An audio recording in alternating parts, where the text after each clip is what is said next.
En esta lección estudiaremos la voz pasiva, el estilo indirecto y los phrasal verbs en inglés. En primer lugar, la voz pasiva se utiliza cuando no sabemos quién ha realizado la acción o cuando queremos dar más importancia a lo que sucedió que a quién lo hizo.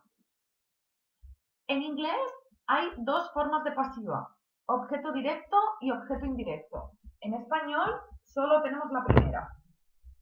El objeto directo de la oración activa se convierte en el sujeto de la oración pasiva. Es exactamente igual que en español. Nuestra oración activa sería un sujeto, un verbo y un complemento directo, I write a letter. Y la pasiva, el complemento directo lo colocamos en primer lugar, se convierte en nuestro sujeto. El verbo to be en el mismo tiempo que el verbo de la oración principal. Participio, by, y el sujeto, que se convertirá en nuestro complemento agente. A letter is written by me. Complemento directo, se convierte en sujeto. Introducimos el verbo to be. Write está escrito en presente, entonces en presente el participio del verbo de la oración principal, by me. Recordar que los pronombres sufren modificaciones. Lo estudiamos en la primera lección. El pronombre de sujeto es I y el pronombre con preposición es me. Pasiva de objeto indirecto. En inglés puede suceder que en lugar de colocar en primer lugar el complemento directo, se coloque el indirecto. De hecho, si nos encontramos una oración con complemento directo y con indirecto, la formación de la pasiva se hará con el indirecto. ¿De acuerdo? Sujeto, verbo, directo, indirecto. Si tuviéramos que elegir, recordar siempre el indirecto. I write a letter to Mary. La formación, exactamente igual que la anterior, pero con el indirecto primero. Mary is writing a letter by me. Primero el complemento indirecto, después el verbo to be en el mismo tiempo que el verbo de la oración principal. Participio, el complemento indirecto, by y el sujeto. El orden de estos dos puede variar, no es fijo, ¿de acuerdo? Podríamos decir Mary is writing by me a letter. Lo más habitual es colocar el complemento agente al final de la oración, pero en este caso el orden no es fijo. Para la formación de la pasiva. Presente. Nuestro verbo está en presente, por lo tanto, verbo to be en presente más participio. Presente continuo. Este caso nos puede resultar un poquito más complicado porque ya tenemos el verbo to be. No pasa nada. El verbo to be, el verbo principal, que es el que está en ing, el verbo to be en ing, más el participio. Recordar que siempre donde tenemos el verbo principal, colocamos el verbo to be. Que ya tenemos otro, no importa. ¿Vale? Nosotros, donde está el verbo principal, colocamos el verbo to be. En este caso en ing, pues en ing. Present perfect. Have más participio, pues have, participio del verbo to be y participio del verbo principal. ¿Dos participios? Sí, no pasa nada. Past simple. Verbo en past simple, verbo to be en past simple, más participio. Past continuous. Verbo to be en pasado y verbo en ing. Verbo to be en pasado, verbo to be en ing y participio. Otra vez, recordad, nosotros colocamos el verbo to be donde está el verbo principal. ¿Que ya tenemos el verbo to be delante? No pasa nada, lo colocamos dos veces. Past perfect. Had más participio, muy bien, pues had, participio del verbo to be y participio del verbo principal. Futuro. Will no es verbo. Muy bien. Will, verbo to be y participio del verbo principal. El futuro con be, going to. Muy bien. To be, going to. Y el verbo principal. Aquí es donde vamos a colocar el verbo to be. To be, going to. Aquí colocamos nuestro verbo to be. Y después el participio.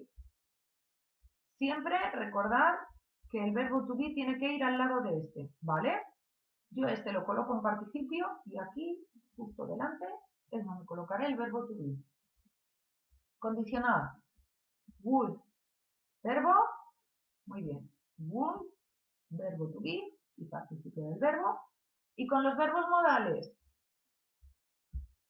Verbo modal más verbo principal. Muy bien. Verbo modal, verbo to be y verbo principal en participio.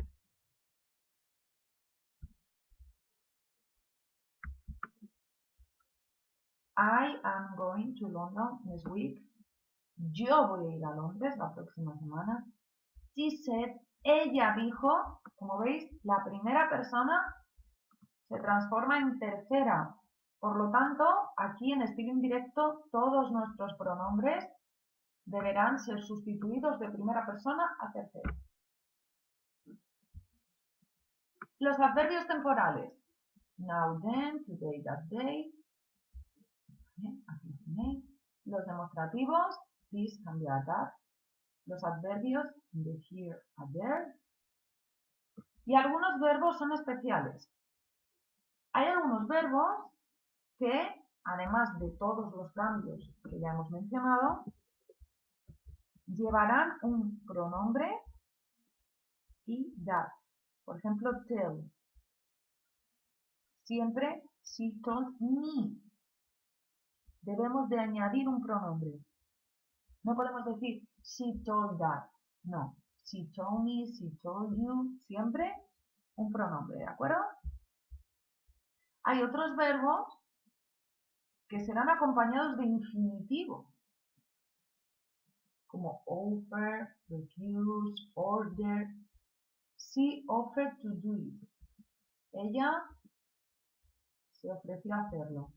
¿De acuerdo? Aquí no nos tenemos que molestar en los cambios de los tiempos verbales, ya que este verbo, estos verbos de aquí, siempre irán acompañados de infinitivo.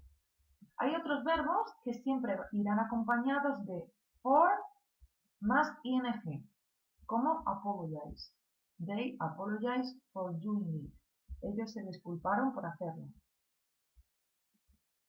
Y otros verbos que siempre irán acompañados del verbo en ing. Suggest. They suggest leaving early. En este caso, los verbos de habla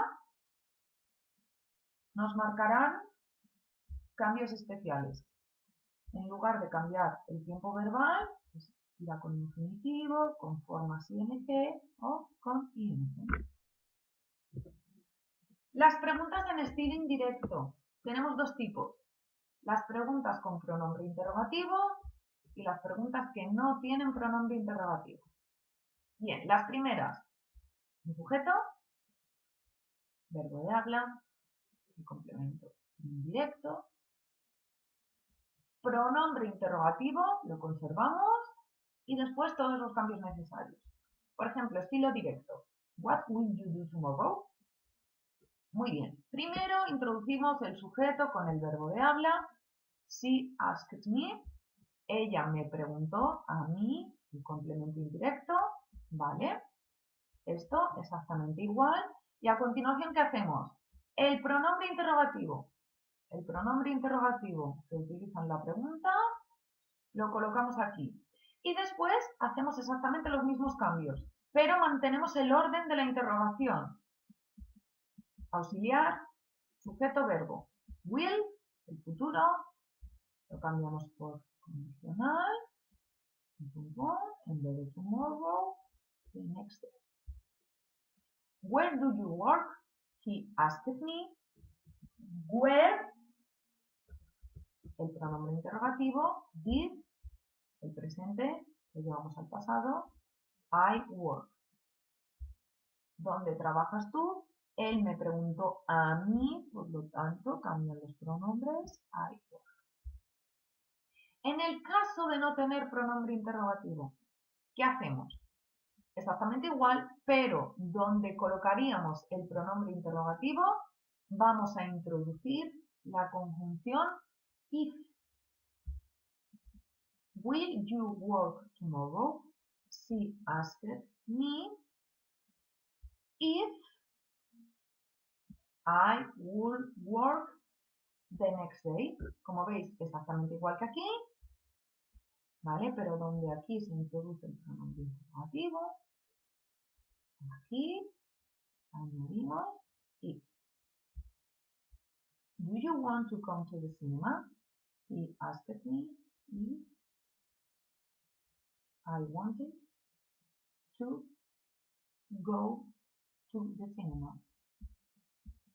To come, venir, se modifica por to go, ir.